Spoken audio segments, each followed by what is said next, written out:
Sa gitna ng social media chaos, may couple na tumatakbo sa spotlight, si Cinderella Cindy Salilican at Mariano G.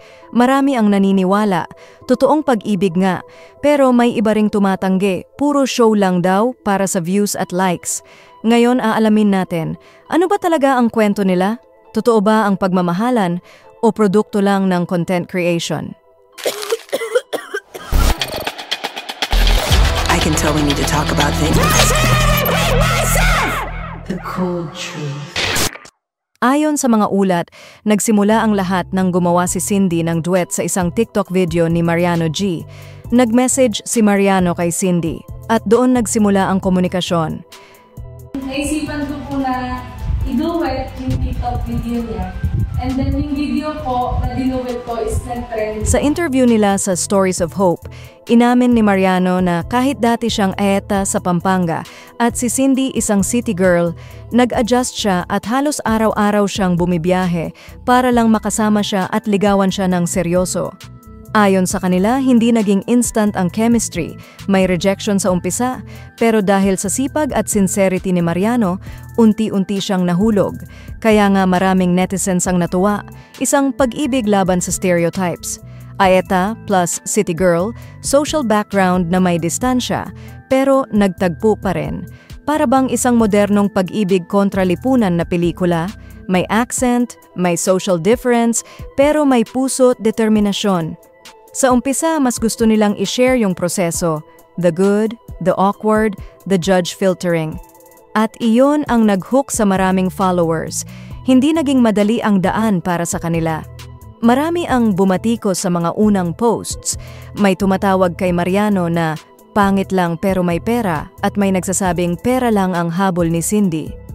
Inamin nila na nasasaktan si Cindy tuwing mababasa ang mga ganitong komento. Tinawag siyang Beauty and the Beast. Pero sa halip na sumuko, nagdesisyon silang huwag pansinin ang bashers at ipagpatuloy lang ang kanilang content.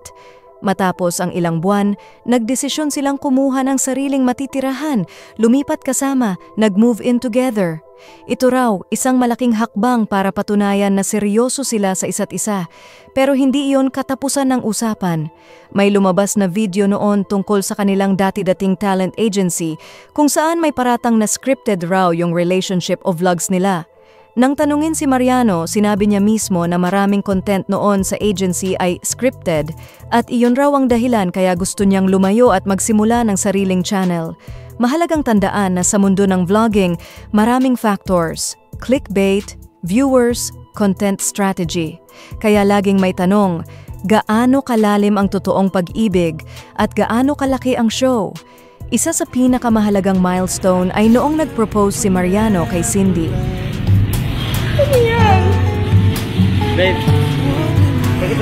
Lumabas ang engagement video at umamin silang lalong naging seryoso. Hindi naglaon, nagkaroon sila ng kasal. Ibinahagi nila ang wedding photos at same-day edit SDE video sa social media. Ayon sa article, emosyonal ang seremonya. May pangako, kalakip ang mga testimonya na nilabanan nila ang panghuhusga para makasama ang isa't isa. Maraming sumuporta, mga kaibigan nilang content creators at syempre mga followers. Ipinakita sa celebration na hindi lang sila basta internet couple, may commitment din sa personal buhay. Ang pag-aasawa nila ay may simbolismo, hindi lang para sa content, kundi para sa pangarap nilang magkasama. Pero tanong ng marami, may linya ba sa pagitan ng real love at content love? At kung may linya, saan ito nagsisimula? Sila mismo, sa interviews at vlogs, nagsalita ng totoo. Umiiyak si Cindy sa naririnig niya minsan, ramdam ang mga pangarap, at may mga personal sacrifices. Lumipat ng bahay, harapin ang komento, protektahan ang dignidad. May history ng scripted content sa dati nilang talent agency.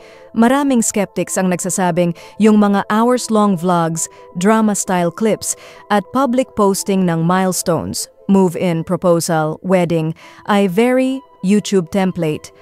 Maaaring may bahagi ng totoong pagmamahal at commitment, pero dahil sa industriya nila, may elements ng showbiz-type content.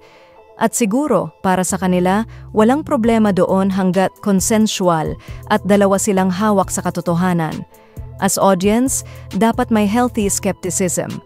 May karapatan silang maniniwala o magduda at unahin dapat ang respeto sa privacy at dignidad ng mga tao. Hindi madali ang mag-vlog ng relasyon, madali kang ma-judge, pero mas mahirap kung mawawala ang respeto sa sarili, sa partner at sa mga nanonood. Sa dulo, tanong, gusto mo bang maniwala o gusto mo lang ng drama? Ano sa tingin mo? Love or just content? Sa kwento ni Cinderella sa Lilican at Mariano G, may kilig, may laban, may haters, may pagsubok. Pero sa kabila ng lahat, isang bagay lang ang malinaw. Mahal nila ang kanilang privacy, mahal nila ang isa't isa, at matumalman o matindi ang araw. Patuloy ang laban nila para sa respeto at pagmamahalan. Ano sa tingin mo? Totoo ba ang kanilang pag-ibig o content-driven lang?